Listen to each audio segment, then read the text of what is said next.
심리학 용어 중에 예고된 보상이라는 단어와 그리고 안전기지라는 용어가 있습니다. 예고된 보상이라는 이 말은 미국의 심리학자 에드워드 대시라는 사람이 이야기한 말인데요.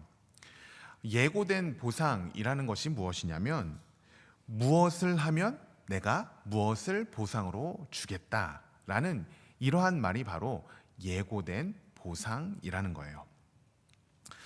예를 들자면 우리 부모님들 자녀들에게 이렇게 말씀하실 때가 있죠. 너 이번에 성적 오르면 아빠가 너 원하는 거 사줄게. 또는 직장에서 이 프로젝트 성공시키면 내가 인센티브를 주겠습니다 라는 이 말이 바로 예고된 보상이라는 말이에요. 이렇게 보상을 말하는 게 바로 예고된 보상의 개념이라는 거죠. 그리고 안전기지라는 말은 영국의 심리학자 존 보울리라는 사람이 이야기한 것인데, 이것을 간단하게 말하면 이 안전기지라는 것이 무엇이냐면 인간은 누구나 다 두려움을 가지고 있는데 확실한 안전기지가 있을 때 이 두려움을 이길 수 있다라는 개념이에요.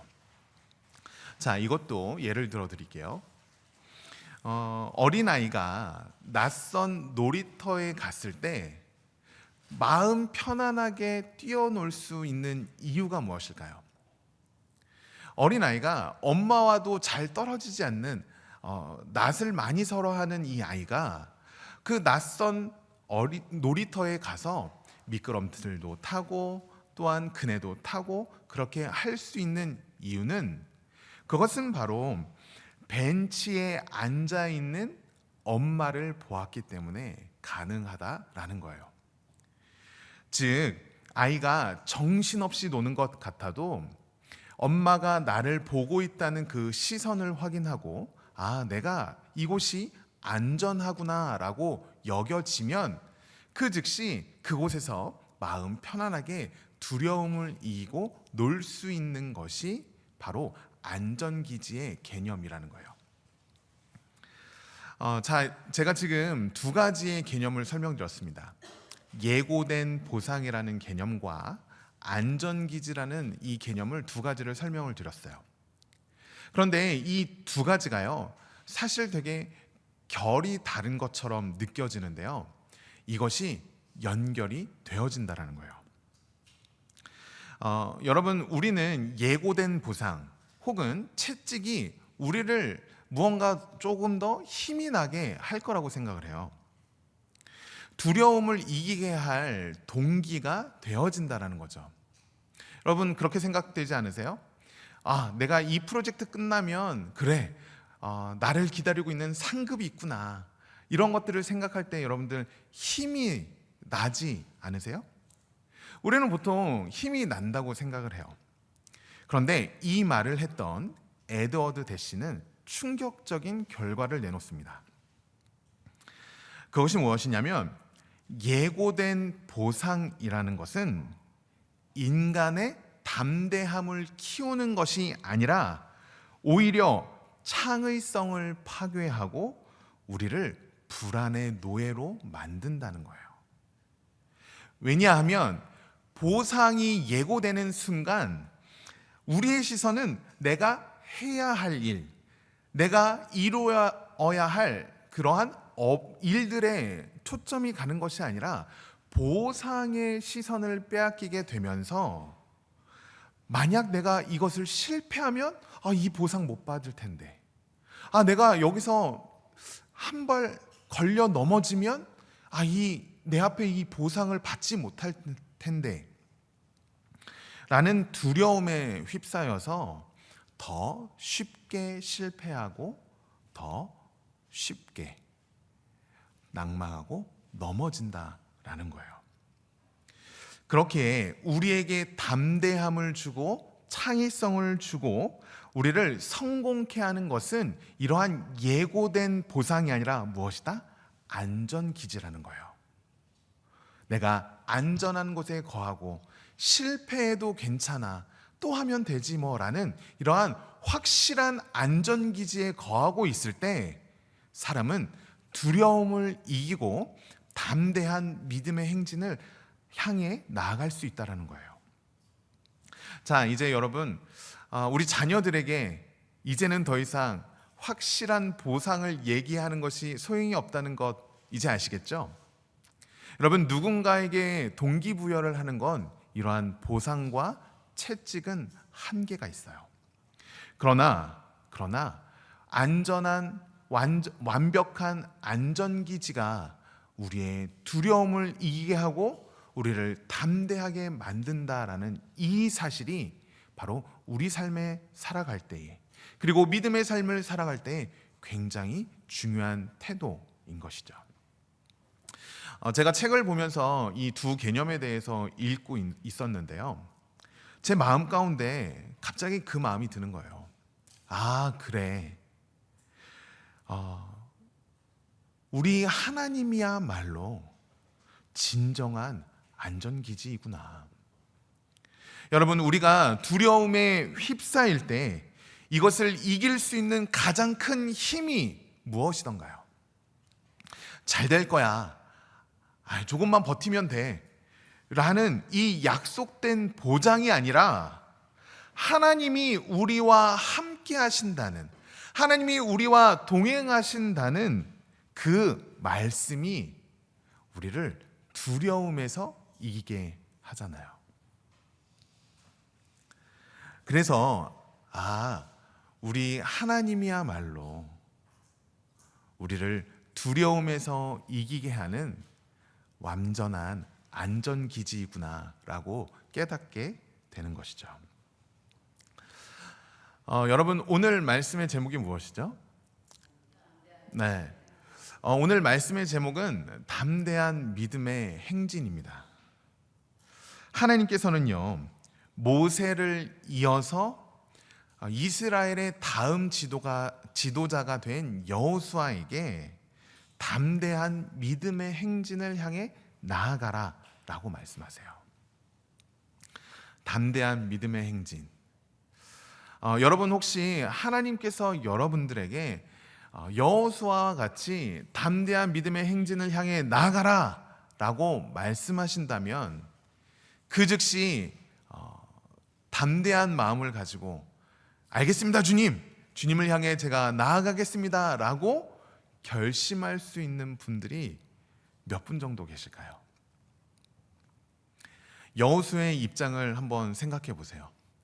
위대한 지도자의 후임자예요. 모든 사람들의 시선이 모세를 뒤이은 여호수아에게 쏠리고 있습니다. 그리고 요단강을 건너서 하나님께서 약속하신 그 땅으로 진군하고 그곳에서 전쟁을 치러야 하는데 이 여호수아의 마음이 어땠을까요? 아마도 요단강을 바라보면서 두 손은 미세하게 떨리고 칼을 쥐어야 하는 그 손끝이 아마 저려왔을지도 몰라요. 두려움에 휩싸인 이 여호수아는 어떻게 해야 할지 모르는 막막한 상황 속에 놓여 있었을지도 모릅니다. 그런데 그때 우리 하나님 여호수아에게 찾아오셔서 뭐라고 말씀하시나요? 오늘 본문 말씀 여호수아 1장 5절 말씀 우리 같이 한번 읽어볼까요? 시작. 내 평생에 너를 능히 대적할 자가 없으리니 내가 모세와 함께 있었던 것 같이 너와 함께 있을 것임이니라. 내가 너를 떠나지 아니하며 버리지 아니하리니. 말씀해요. 여러분, 우리 하나님이 여호수아에게 어떻게 말씀하셨다고요? 담대한 믿음의 행진을 향해 나아가라 라고 말씀하실 때 보상을 먼저 말씀하셨나요? 아니요. 우리 주님은 여호수아에게 말씀하실 때 먼저 보상을 말씀하신 것이 아니라 내가 너와 함께 있을 거야. 내가 너를 떠나지 아니할 거야. 이 말씀을 하시며 먼저 내가 너의 완전한 안전기지가 되어줄게라고 여호수아에게 말씀하셨다는 거예요. 여러분, 우리 하나님께서 여호수아에게 말씀하신 내가 너를 떠나지 아니하며 너와 함께 있겠다, 너를 버리지 않겠다라는 이 말씀은 내가 너가 길을 걸어가는 그 잠깐 동안 동행해 줄게. 너가 가는 이 길 가운데 내가 함께 해 줄게. 그 순간 너와 동행해 줄게. 라는 그러한 의미가 아니라 나는 너와 함께 하는 존재야. 예전에도 그랬고 지금도 그렇고 앞으로도 영원히 내가 너와 함께 할 거야. 그러니 실패해도 괜찮아. 넘어져도 괜찮아. 너의 곁에 내가 있어. 마음껏 해봐. 라는 이 의미가 바로 내가 너와 함께 있을 것이다 라는 약속의 말씀인 거예요. 그래서 여러분, 우리가 두려움을 이기고 담대한 믿음의 행진을 할 수 있는 것은 우리의 의지와 우리의 힘으로 만드는 것이 아니라 우리가 완전한 안전기지이신 하나님 안에 거할 때, 하나님이라는 안전지대에 우리가 거하는 삶을 살아갈 때 우리는 담대한 믿음의 행진을 향해 나아갈 수 있는 것이에요. 간절히 바라기는 이곳에 모인 저와 여러분 모두가 우리의 진정한 안전기지이신 하나님 안에 거하기를 주님의 이름으로 간절히 축복합니다. 그리고 주님 안에 거함으로 담대한 믿음의 행진을 향해 나아가는 저와 여러분 되시기를 주님의 이름으로 간절히 축복합니다. 그렇게 여러분, 우리가 힘써야 하는 것이 무엇이겠어요? 우리가 힘써야 하는 것은 이 두려운 마음 어떻게 이겨내지? 두려운 마음 내가 어떻게 하면 사라질 수 있지? 두려움에 우리의 초점을 두는 것이 아니라 어떻게 안전기지이신 하나님 안에 거하지? 이 초점으로 우리가 살아가야 한다는 거예요. 여러분 기억하십시오. 우리가 두려움을 이길 수 있는 것은 보상이나 채찍이 아닌 완전한 안전지대라는 것을 여러분 기억하셔야 하는 거예요.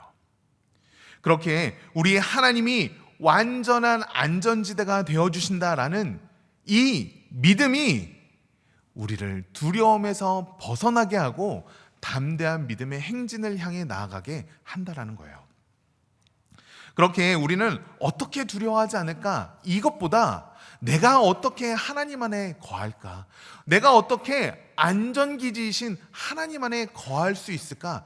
이것에 초점을 두고 살아가야 하는 것이죠.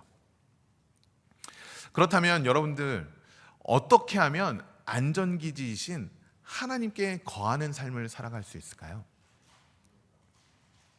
어떻게 하면 안전기지이신 하나님께 거할 수 있을까? 오늘 여호수아 말씀 속에서 몇 가지를 우리가 함께 살펴보려고 합니다. 첫 번째는 무엇이냐면 같이 읽어볼까요? 시작. 시선을 고정하라. 오늘 본문 말씀 7절 말씀 같이 읽어보겠습니다. 시작. 오직 강하고 극히 담대하여 나의 종 모세가 내게 명령한 그 율법을 다 지켜 행하고 우로나 좌로나 치우치지 말라. 그리하면 어디로 가든지 형통하리니. 여러분, 우로나 좌로나 치우치지 말라는 것은 시선을 하나님께 고정하라는 의미예요. 우리가 자동차를 타고 갈 때 여러분 멀미할 때가 있으시죠? 그럴 때면 우리 자녀들이 멀미할 때 부모님들이 뭐라고 말씀하세요? 얘야, 가까이 보지 말고 멀리 봐. 가까이 보지 말고 저기 창문 밖에 저 먼 곳을 바라봐. 여러분, 좌로나 우로나 치우치지 않는다는 것은 내 바로 앞에 놓여 있는 상황들과 문제들 앞에 시선을 빼앗기지 아니하고 그 문제 뒤에 계신 하나님을 바라본다는 의미예요. 다시요. 내 앞에 있는 상황과 환경과 어려움과 고난과 역경에 우리의 시선을 빼앗겨 멀미하는 삶을 살아가는 것이 아니라 그 뒤에 우리를 바라보고 계신 하나님을 바라보는 삶이 바로 하나님께 시선을 두고 살아가는 삶이다라는 거예요. 그렇다고 여러분, 내 앞에 놓여 있는 삶의 문제를 무시하라는 의미가 아닙니다. 시선을 하나님께 고정하라라는 것은 우리의 삶의 문제를 넘어 우리와 함께 하시는 하나님을 바라볼 때 우리의 완전한 안전기지이신 하나님 안에 거할 수 있다라는 거예요. 그렇게 우리는 완전한 안전기지에 거하기 위해서 어떻게 해야 된다? 시선을 고정해야 합니다. 여러분, 이 예배 가운데도 여러분들이 시선을 고정해야 돼요. 어디예요? 감사합니다. 저에게 시선을 고정해 주시면 감사하죠. 그런데 우리가 정말로 시선을 고정해야 하는 것은 하나님의 말씀에 고정해야 되는 거예요. 사실 여러분들이 이곳으로 나오시기까지 얼마나 많은 역경과 고난이 있으셨겠어요. 우리의 삶 속에는 우리의 시선을 빼앗는 문제들이 있잖아요. 그럼에도 이곳에 나온 이유는 그 문제 넘어 우리를 바라보시는 하나님을 바라보기 위해 나온 것 아니겠습니까?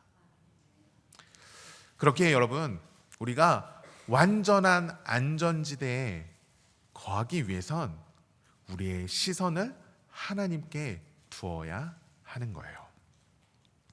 간절히 바라기는 이곳에 모인 저와 여러분 모두가 하나님께 시선을 두고 담대한 믿음의 행진을 향해 나아가는 저와 여러분 되시기를 주님의 이름으로 간절히 축원합니다. 자, 두 번째, 어떻게 하면 안전기지이신 하나님께 거할 수 있을까? 같이 읽겠습니다. 시작. 말씀을 주야로 묵상하라. 두 번째, 어떻게 안전기지이신 하나님께 거할 수 있을까? 그것은 바로 말씀을 주야로 묵상하는 겁니다. 오늘 본문 말씀 1장 8절 말씀 한 번 더 같이 읽어볼까요? 시작. 이 율법책을 내 입에서 떠나지 말게 하며 주야로 그것을 묵상하여 그 안에 기록된 대로 다 지켜 행하라.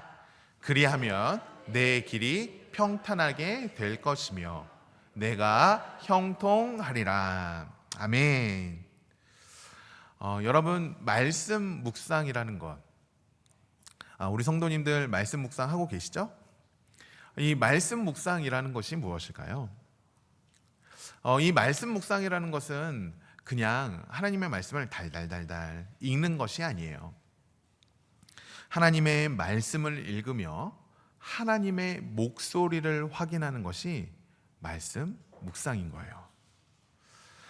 여러분, 아까도 말씀을 드렸죠. 어린아이가 낯선 놀이터에서 마음 편히 놀 수 있는 건 저쪽에서 은은히 들려오는 엄마의 목소리를 들을 때 마음 놓고 놀 수 있는 거예요. 즉, 우리가 하나님의 말씀을 묵상하며 하나님의 목소리를 들을 때 우리는 안전지대이신 하나님 안에 거할 수 있는 것입니다.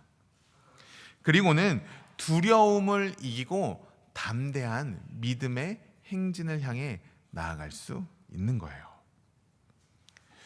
간절히 바라기는 이곳에 모인 저와 여러분 모두가 말씀 묵상하는 삶을 살아가 우리의 안전기지이신 하나님 안에 거함으로 담대한 믿음의 행진을 향해 나아가는 저와 여러분 되시길 주님의 이름으로 간절히 축복합니다. 자, 이제 세 번째, 어떻게 안전기지이신 하나님께 거할 수 있을까? 세 번째, 같이 읽어보겠습니다. 시작. 결과를 붙잡지 말고 하나님을 붙잡으라. 오늘 본문 말씀인 여호수아 1장 9절 말씀, 우리 이 말씀도 같이 한번 읽어볼까요? 시작. 내가 내게 명령한 것이 아니냐. 강하고 담대하라. 두려워하지 말며 놀라지 말라. 내가 어디로 가든지 내 하나님 여호와가 너와 함께 하느니라 하시니라. 여러분, 하나만 가정을 해볼까요? 우리가 믿음의 삶을 살아갈 때에 우리가 생각한 것처럼 일이 잘 풀리지 않았어요. 내가 하려고 했던 일들이 실패했다고 가정해 보겠습니다. 그래서 자존심도 상하고 사람들에게 무시를 받기도 하고 또 사람들 앞에 그리고 가족들 앞에 얼굴을 들기도 부끄러운 상황을 맞이했다고 가정해 봐요. 여러분들에게 만약 그러한 상황이 생겼다고 할 때에 우리 주님은 우리를 사랑하실까요? 우리를 사랑하지 않으실까요? 여러분, 우리 하나님은 우리가 실패하든 우리가 넘어지든 또는 반대로 우리가 성공하든 우리가 일이 잘 풀리든 그런 것과는 상관없이 우리를 영원히 사랑하시는 분이십니다. 우리를 사랑하시는 하나님의 그 사랑은 변함이 없어요. 여러분, 여러분들의 자녀가 공부를 못했다고 아이를 막 미워하고 그러시나요? 자녀가 실수했다고 그 아이 막 미워하고 그러시나요?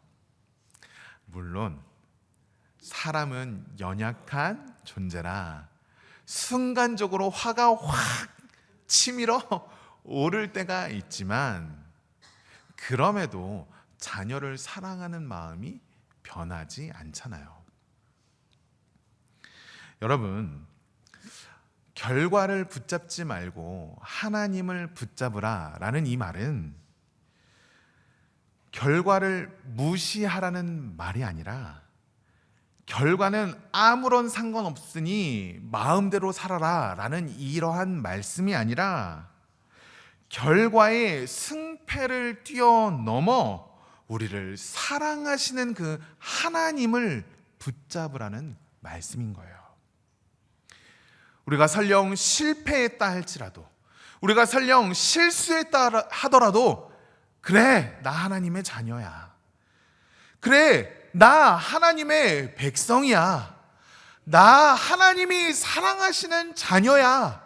라는 이 외침을 가지고 앞으로 한 걸음 한 걸음 걸어 나아가는 것이 결과를 붙잡지 않고 하나님을 붙잡는 삶의 모습인 것이에요. 사랑하는 성도 여러분, 우리가 시선을 하나님께 고정하고 말씀을 주야로 묵상하며 결과가 아닌 하나님을 붙잡을 때 우리는 우리의 안전기지이신 하나님 안에 거하는 줄로 믿습니다. 간절히 바라기는 이곳에 모인 저와 여러분 모두가 우리 통영성결교회 온 성도 모두가 하나님 안에 거함으로 두려움을 이기고 담대한 믿음의 행진을 향해 나아가는 저 여러분 되시기를 주님의 이름으로 간절히 축복합니다. 여러분, 여호수아는 시선을 하나님께 두고 하나님의 말씀을 묵상하고 결과가 아닌 하나님을 붙잡는 삶을 살았던 믿음의 사람이에요. 일평생 하나님의 그 안전기지에 거했던 사람이 누구냐? 바로 여호수아라는 것입니다. 왜 여호수아의 인생에 고난이 없었겠어요? 왜 두려움이 없었겠어요? 그럼에도 담대한 믿음의 행진을 할 수 있었던 것은 나와 함께 하시는 하나님을 바라보며 하나님이 나의 안전기지임을 믿으며 담대한 믿음의 행진을 한 걸음 한 걸음 걸어갔던 것이에요. 그랬던 여호수아가 이제 노년의 시기에 각 지파별로 땅을 다 분배하고 이제 자신의 모든 사명을 다했을 때 여호수아는 이스라엘 백성들을 다 모아놓고 이렇게 선포했어요. 여호수아 24장 15절 말씀 같이 읽겠습니다. 시작. 만일 여호와를 섬기는 것이 너희에게 좋지 않게 보이거든 너희 조상들이 강 저쪽에서 섬기던 신들이든지 또는 너희가 거주하는 땅에 있는 아모리 족속의 신들이든지 너희가 섬길 자를 오늘 택하라. 오직 나와 내 집은 여호와를 섬기겠노라 하니. 아멘. 여러분, 처음 요단강을 건너기 전 두려움에 떨고 있었던 여호수아는 더 이상 나약한 지도자가 아니었어요. 담대히 믿음의 행진을 걸어 나가는 믿음의 거장이 된 것이죠. 사랑하는 성도 여러분, 우리 주님은 우리에게 안전지대가 되어주시는 분이십니다. 우리의 삶이 흔들려도 하나님이 우리와 함께 하신다는 그 사실은 0.1%도 변함이 없어요. 여러분, 담대함은 내가 쥐어 짜내는 그러한 용기가 아닙니다. 나를 붙들고 계신 하나님을 확인할 때 우리는 담대한 믿음의 행진을 향해 나아갈 수 있는 것이죠. 제가 두려움 그리고 담대함이라는 주제를 가지고 하나님의 말씀을 전할 때마다 항상 하는 예화가 있어요. 저희 둘째가 어릴 적에 바닷가에서 물놀이 하는 것을 굉장히 무서워했습니다. 지금 저희 둘째 생각하면 전혀 상상이 안 가시죠? 이 바닷가에만 가면요, 이 둘째가요 정말 기겁을 하고 엉엉 울었었어요. 아마도 아장아장 걸을 때에 물에 빠져서 정말 큰일 날 뻔했던 경험이 있었거든요. 그래서 그랬는지 모르겠는데 이 하얗게 밀려오는 그 파도를 보고 철썩철썩거리는 그 파도 소리를 듣기만 하면 저희 둘째가 이 바다 앞에서 비명을 지르면서 우는 거예요. 제가 손을 잡고 끌어도, 그리고 이렇게 안고 저희 아이를 안고 바다로 들어가려고 해도 몸부림을 치면서 비명을 지르면서 기겁하면서 울었었습니다. 그런데 하루는 바다 앞에서 엉엉 울고 있는 그 둘째 아이 앞에 제가 섰어요. 그리고 제 등 뒤에는 바다를 두고 저희 아이를 향해 환한 얼굴을 웃으면서 이렇게 얘기했어요. 얘야, 바다 바라보지 말고 아빠 보고 뛰어와. 바다 보지 말고 아빠 보고 뛰어와. 그때 저희 둘째가 저를 향해 뛰어오더라고요. 그리고 그 아이와 함께 바닷속에 들어갈 수 있었습니다. 여러분, 우리 앞에 여전히 넘실거리는 파도가 있지만, 여전히 우리를 덮을 것 같은 그 무시무시한 파도가 우리를 향해 밀려오고 있지만, 그 파도 앞에 서 있는 하나님을 바라볼 때, 우리를 향해 두 팔 벌리며 나를 향해 달려오라고 말씀하시는 그 하나님을 바라보며 나아갈 때, 우리는 담대한 믿음의 행진을 할 수 있는 줄로 믿습니다. 사랑하는 성도 여러분, 우리가 담대한 믿음의 행진을 할 수 있는 것, 우리가 용기가 많아서가 아니에요. 우리가 능력이 많아서가 아니에요. 우리가 가지고 있는 게 많아서가 아니에요. 하나님이 우리의 안전기지가 되어주시기에, 하나님이 우리를 두 팔 벌려 안아주시기에 우리는 담대한 믿음의 행진을 할 수 있는 줄로 믿습니다. 간절히 바라기는 이곳에 모인 저와 여러분 모두가 우리와 함께 하시는 하나님께 시선을 고정하고 하나님의 말씀을 묵상하며 결과가 아닌 하나님을 붙잡는 삶을 살아가 넘실거리는 파도와 같은 인생 앞에서도 담대한 믿음의 행진을 향해 나아가는 저와 여러분 되시기를 주님의 이름으로 간절히 축원합니다. 아멘.